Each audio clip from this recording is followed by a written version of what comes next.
কয়েকদিন ধরেই মনে করছিলাম যে হচ্ছে কচুর লতি খাওয়া দরকার। যখন ফ্রিজের মধ্যে অনেকগুলো ছোট, ছোট আম ছিল ঠিক তখন দেখে এই কথাটা মনে হয়েছিল। তো তার মধ্যে আমার বরমশাই নাকি গোটা দুনিয়া খুঁজে, খুঁজে সে কচুর লতি খুঁজে পায়নি। মানে কচুর লতি সে নিয়ে আসার সময় পায়নি। তো গতকালকে রাত্রে সে আবার কচুর লতি নিয়ে এসেছে। লতিগুলো এত বেশি সুন্দর ছিল, একেবারে টাটকার ফ্রেশ ছিল। কিন্তু ফ্রিজে এখন খুঁজে, খুঁজে দেখছি যে হচ্ছে আম নাই, ছোট আম নাই। সব ছোট আমগুলো কি করে খাওয়া দাওয়া হয়ে গেছে, নষ্ট হয়ে গেছে। তো যেরকমভাবে রান্না করতে চেয়েছিলাম ঠিক সেইভাবে রান্না হয়তো বা করতে পারবো না। তারপরেও একটা আম পেয়েছি, একটা আম কেটে কুটে নিয়েছি। আর এইদিকে হচ্ছে কতগুলো একেবারে দেশি ছোট চিংড়ি মাছ নিয়ে নিয়েছি। আজকে কচুর লতি দিয়ে, একটু ছোট আম দিয়ে আর এই চিংড়ি মাছ দিয়ে একটা চচ্চড়ি রান্না করব। আর ওইদিকে হচ্ছে আবার ফ্রিজে একেবারে ম্যারিনেট করা ছিল, গতকালকেই ম্যারিনেট করে রেখে দিয়েছিলাম। একেবারে হচ্ছে শ্যারন পুঁটি মাছ। ব্যাস আজকে এই রান্না বান্না হবে। সাথে আরেকটা থাকবে হচ্ছে কলমি শাক ভাজি। তো কলমি শাকগুলো কেটে বেছে ধুয়ে একেবারে এই যে চুলার উপরে চড়িয়ে দিয়েছি। এটা এখন ঝটপট করে রান্না শুরু করে দিব। আর আমি শাকগুলো সবসময় কিন্তু একেবারে শাকগুলো বেছে নিয়ে তারপর হচ্ছে ধুয়ে নিয়ে এভাবে কেটে নিই। তাহলে কি হয়, শাকের পানিটা কিন্তু কম বের হয়। আর এদিকে হচ্ছে শাকটা কিন্তু ভাজি দারুণ হয় খেতে। তো একেবারে শাকের উপরে দিয়ে দিলাম হচ্ছে পরিমাণ মতো একটু পেঁয়াজ কুচি, কাঁচামরিচ দিয়ে দিয়েছি, লবণ দিয়ে দিয়েছি। এখন ওটা 5 থেকে 7 মিনিটের মতো সিদ্ধ হতে থাক। আর তারপরে হচ্ছে শুকিয়ে গেলে পানিটা শাকের একেবারে শুধুমাত্র হচ্ছে একটু রসুন আর পেঁয়াজ কুচিতে ভাগার দিয়ে দিলেই কিন্তু হয়ে যাবে শাক ভাজি। একেবারে ঝটপট একটা রেসিপি শাকের। আর এখন হচ্ছে রান্না করব আমি একেবারে আমার সেই পছন্দের কচুর লতি দিয়ে ছোট চিংড়ি মাছ। কচুর লতি দিয়ে অন্য যা কোনো কিছুই খায় না কেন, চিংড়ি মাছের মানে বিকল্পই নাই। এত যে বেশি মজা লাগে, আর এভাবে রান্না করলে তো কথাই নাই।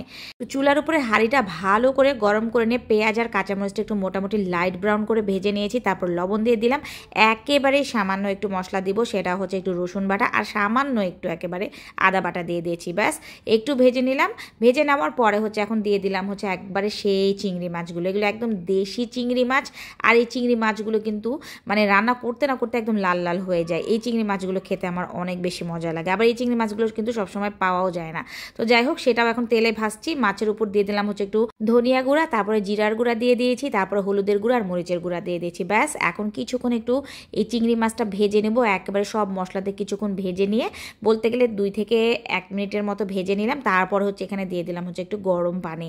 একেবারে প্রায় হাফ কাপের চাইতে আর একটু বেশি গরম পানি দিয়ে দিয়েছি। এখন এই মাছটা মোটামুটি একটু কষুক, আর 2-1 মিনিটের মতো এটা কষানো হবে। তারপর এর মধ্যে দিয়ে দেবো হচ্ছে একেবারে কেটে বেছে ধুয়ে রাখা কচুর লতিগুলো। আর ওই চুলাতে এদিকে আমার হচ্ছে শাক কিন্তু মোটামুটি সিদ্ধ হয়ে গেছে। কিছুক্ষণের মধ্যে ওটাও ভাগার দিয়ে দিলে হয়ে যাবে রান্না বান্না। ব্যাস চিংড়ি মাছ তো ভালো করে কষানো হয়ে গেল। এর মধ্যে দিয়ে দিলাম হচ্ছে একদম কচুর লতিগুলো এখন দিয়ে উল্টে পাল্টে ভালো করে মশলার সাথে এইভাবে মিশিয়ে নিব।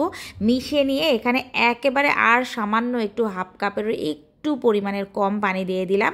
গরম পানি আমি সবসময় করে রাখি, আর এই পানিতেই কিন্তু রান্না হয়ে যাবে কচুর লতি। তো এটা সিদ্ধ হতে থাক। একবার 5 থেকে 7 মিনিটের মধ্যেই কিন্তু কচুর লতিটা সিদ্ধ হয়ে যায়। আর এদিকে আমার শাকটা কিন্তু একদম ভালোভাবে সুন্দর মতো সিদ্ধ হয়ে গেছে, পানি মোটামুটি টেনে নিয়েছে। এখন এটা ভাগার দিয়ে দেবো। তো গরমের দিনে কিন্তু এরকম শাক সবজি রান্না করে খেতে অনেক বেশি ভালো লাগে। আর কচুর লতির তো কোনো জুড়িই হয় না। কচুর লতি এমন একটা খাবার, এটা কিন্তু খুবই বেশি দারুণ লাগে, সব সময়ই ভালো লাগে। তারপরেও স্পেশালি যদি আপনাদের বাসায় ছোট আম থাকে, যেহেতু এখন আমের সিজন, এই আমের সিজনে কিন্তু একটু আম দিয়ে এভাবে রান্না করলে অনেক বেশি মজা লাগে। তো কচুর লতিটা আমি দেখলাম একেবারে 5 থেকে 7 মিনিটের মধ্যে ভালো রকমের সিদ্ধ হয়ে গেছে। আর সিদ্ধ হয়ে যাওয়ার পরে যে মাখা মাখা একটু ঝোল আছে, এর মধ্যে আমি দিয়ে দিলাম কেটে রাখা এই আমগুলো। একটা আমে ছিল, তারপরেও একটা আম একদম কেটে টুকরা টুকরা করে নিয়েছি। আমটা অনেক বেশি টক ছিল।